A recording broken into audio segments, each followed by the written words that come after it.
Hello viewers, botanic হেভেনের পক্ষ থেকে আপনাদের সবাইকে স্বাগত। আমার শারীরিক অসুস্থতার জন্য কিছুদিন আপনাদের কাছে আসতে পারিনি, তবে এই আজকে আপনাদের কাছে যে ভিডিওটা নিয়ে আমি এসেছি সেটা হয়তো সবার কাছে খুব আকর্ষণীয় নাও হতে পারে। তবুও আমি আপনাদের কাছে অনুরোধ করব, এটা এতটাই আপনাদের কাজে লাগবে এবং এতটাই ইনফরমেটিভ যেটা আপনাদের সত্যি ভালো লাগবে। তাই সেই জন্য স্কিপ না করে শেষ পর্যন্ত আমার সাথে থাকুন। আমি শেষ মুহূর্তে এমন একটা টিপস দেব যেটা আমাদেরই সমস্যা। তো যাই হোক, আমি অনেককে হয়তো বলেছি যে কিছুদিন আগে মানে নভেম্বরের ফার্স্ট উইকে আমি উড়িষ্যায় গেছিলাম, বালাসরে। ওখানে ক্লাইমেট রেজিলিয়েন্স এগ্রিকালচারের ওপরে আমাদের একটা ওয়ার্কশপ হয়। বার্ডস এবং নাবার্ড এরা মিলে এটা কাজটা করে। সেখানে মিসেস রজনী পান্ডে এবং পারুল গুর্জার এরা যেভাবে আমাদেরকে climate resilience, ecological imbalance, smart farmers, smart farming এগুলো সম্পর্কে আমাদেরকে প্রশিক্ষিত করেছেন এবং সেখানে প্রায় 34টা জায়গার বিভিন্ন এনজিও, বিভিন্ন ফার্মার্স প্রডিউসার কোম্পানি, যেটা এখনকার দিনে খুব দরকার, সেটা আমি একটু আপনাদের উল্লেখ করব। তারা বিভিন্ন জায়গায় উড়িষ্যার বিভিন্ন ময়ূরভঞ্জ ডিস্ট্রিক্ট, বালাসর ডিস্ট্রিক্টে আমাদের নিয়ে গেছে। সেখানকার এক্সপোজার ভিজিটের মাধ্যমে আমি যেগুলো আমার মনে হয়েছে, যেগুলো ওখানে দেখতে দেখতে আমার মনে হয়েছে যেগুলো আমাদের রাজ্যে পার্শ্ববর্তী দেশের এগুলো খুব কল্যাণে লাগবে, তাদের ফার্মিংয়ের ইকোনমিক ডেভেলপমেন্ট করতে গিয়ে এগুলো লাগবে। তাই সেই টিপসগুলো নিয়ে আজকের ভিডিও। তাই প্রথম আপনাদের ভালো নাও লাগতে পারে, যেটা আমি আগেই বলেছি, কিন্তু একটু ধৈর্য ধরুন, আমার সঙ্গে থাকুন। আমি বলতে শুরু করি। আমি কি দেখেছি সেটা একটু আপনাদের ছবি সহ দেখাবো এবং সেই সঙ্গে একটা জ্বলন্ত উদাহরণ এবং সমস্যা আমাদের দেশে এসছে সেটাও আপনাদের কাছে তুলে ধরবো। আর আমি মনে করি এই সমস্যাটা আমাদের সবারই এখনই আসছে, সুতরাং তার মোকাবিলার অস্ত্র আমাদের হাতে রয়েছে। আমরা কখনই নিশ্চুপ হয়ে বসে থাকবো না, কারণ এই আবহাওয়া কিছুদিনের মধ্যে, এই কয়েকদিন আগেই আপনারা দেখেছেন যে আমাকে হুগলি জেলার একটি চাষি ফোন করেছে যে আমরা শেষ হয়ে গেলাম। এই অনাবৃষ্টি, অতিবৃষ্টি, এগুলোর বিরুদ্ধে আমাদের এগ্রিকালচার, সেই জন্যই ক্লাইমেট রেজিলিয়েন্স এগ্রিকালচারের দরকার, অ্যাডাপটিভ রেজিলেশন দরকার, তার যে টেকনিক দরকার সেখানে আমার বায়োটেকনোলজি আসে, সেখানে নেচার ফার্মিং আসে। তো যাই হোক, আমরা উড়িষ্যায় চলে গেলাম। সেখানে সব থেকে ভালো একটা জায়গা নিয়ে গেল ওরা ময়ূরভঞ্জে, সেখানে ওয়াটার সেন ম্যানেজমেন্ট এবং একটা ম্যাঙ্গো অর্চার্ডে গেলাম। সেই প্রায় 25 একর ম্যাঙ্গো অর্চার্ডের ভেতরে তারা লাগিয়েছে ওই লেমন গ্রাস। এই লেমন গ্রাসের তেল ইন্টারক্রপ হিসাবে দিয়েছে এবং সেটা থেকে তারা প্রায় 20 লাখ টাকার মতো রোজগার পায়।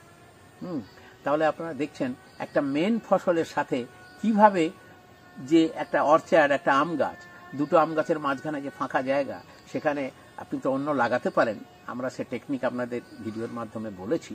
কিন্তু এখানে যাদের খুব ভালো উর্বর জায়গা নয়, তারা এরকম ঘাস জাতীয়, আপনারা সবাই লেমন গ্রাসটা দেখেছেন, এতে সিট্রেনাল থাকে, এটা মশা তাড়ায়, এই চা বিক্রি করে এবং অবাক হয়ে যাবেন সেইটা একটা ফার্মার্স প্রডিউসার কোম্পানি সেগুলোকে নিয়ে তারা কি করেছে, প্রায় 100 জন ফার্মার্স মিলে তাকে প্রসেসিং ইউনিটস করেছে।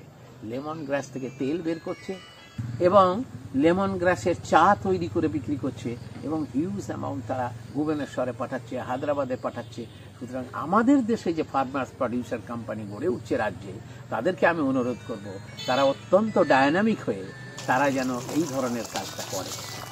এবং তারপরে আমরা একটা স্মার্ট ফার্মিং দেখতে গেছি।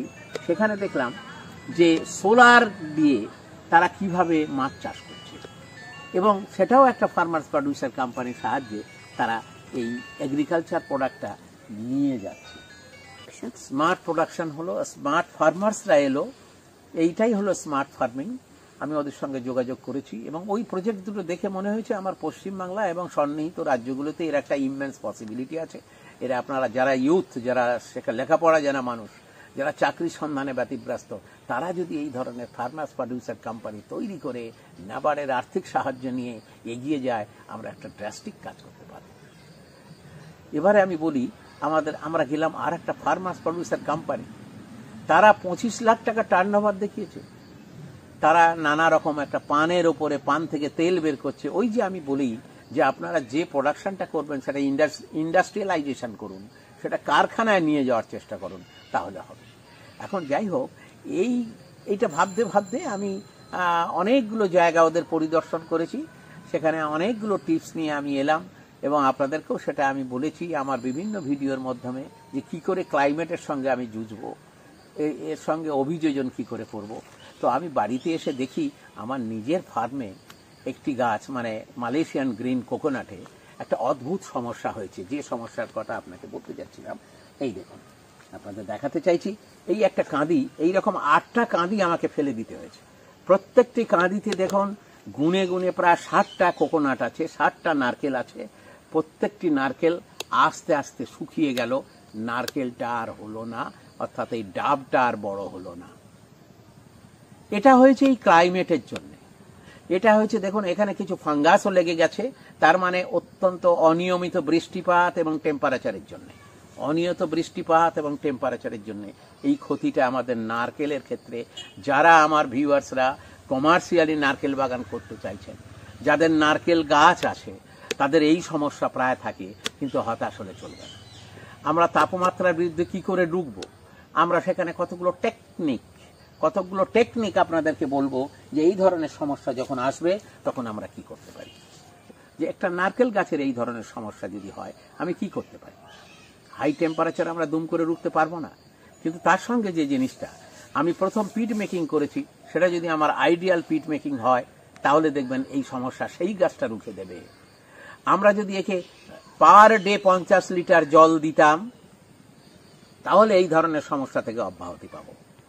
আমরা যদি ঠিক যখন বাঞ্চ এসেছিল তখন যদি একটু বোরদোস মিক্সচার অথবা কন্ট্যাপ বলে একটা ছত্রাকনাশক ওষুধ আছে, এটা যদি আমরা ওই কাঁদিতে স্প্রে করে দিতাম, তাহলে এটা কন্ট্রোল হতো।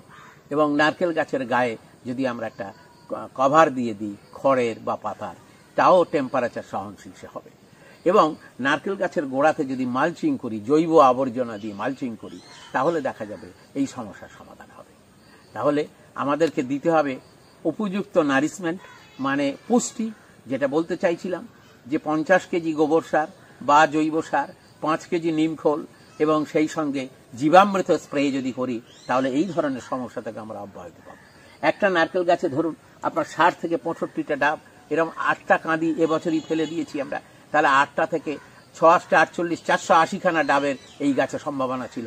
সেই সম্ভাবনা এই ক্লাইমেট যে গ্লোবালাইজেশন হয়েছে, ক্লাইমেটের যে একটা দূষণ এসছে, যার ফলে এই ধরনের পরিস্থিতি প্রত্যেকটি চাষে আমাদের এই ধরনের পরিস্থিতির শিকার হচ্ছে। সুতরাং আপনারা আসুন, এই পরিস্থিতি মোকাবিলার জন্য জৈবভাবে এর মোকাবিলা করতে হবে এবং প্রত্যেকটি ফ্লাওয়ারিং সিজনের আগে আমরা একটা হালকা করে ফাঙ্গিসাইড স্প্রে করে দেব, আর নারিশমেন্ট মানে বোরন, জিঙ্ক, ম্যাগনেসিয়াম এটা দেব। তাহলে পেঁপের ফুল পড়া কমবে, নারকেলের ফুল পড়া কমবে, বিভিন্ন গাছের ফুল পড়া কমবে। উপযুক্ত খাদ্য, উপযুক্ত প্রতিষেধক এবং প্রচুর জৈব সার, হিউমাস, এগুলো দিতে হবে।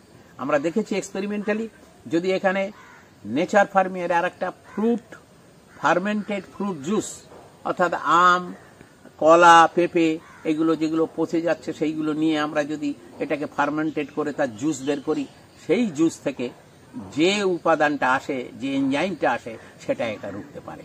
সুতরাং ক্লাইমেট সহনশীল করে আমাদের ফার্মিং প্র্যাকটিসটা করতে হবে।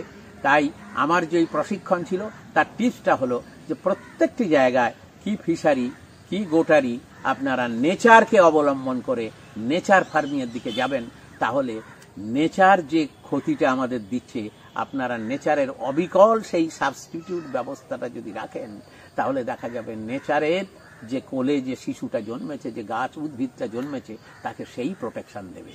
যখনই আমরা আর্টিফিশিয়াল কিছু করতে যাই, আমরা কৃত্রিমভাবে রাসায়নিক ওষুধ সার বেশি ব্যবহার করি, সেই সহনশীলতা আসে না। তাই আমাদের জীবামৃতম ব্যবহার করা দরকার, তাই আমরা হিউমিক অ্যাসিড ব্যবহার করা দরকার, তাই আমাদের জৈব পদার্থ দিয়ে চাষ করলে দেখা যাবে আমাদের এই ধরনের সমস্যা থেকে আমরা মোকাবিলা করতে পারি। তাই আমার ভিউয়ার্স বন্ধুদের কাছে আমার অনুরোধ, তারা যেন আমার এই কথাটার আসল কথাটা নিশ্চয়ই আপনারা বুঝতে পেরেছেন আমি কি বলতে চাইছি, যে প্রত্যেকটি ধাপে আপনাকে পরিচর্যা করতে হবে। একটা গাছের চেঞ্জ ওভার পিরিয়ড, একটা গাছের রিপ্রোডাক্টিভ ফেজ, এই দুটো জায়গায় আপনাকে খুব সতর্ক থাকতে হবে। গাছ যখন বাড়ে, গাছ যখন ফুল ফল দেয়, সেখানে আমাদের কেয়ার হলো ফাঙ্গিসাইড, অনুখাদ্য, ফাইটোহরমোন, একেবারে আধুনিক টেকনোলজি।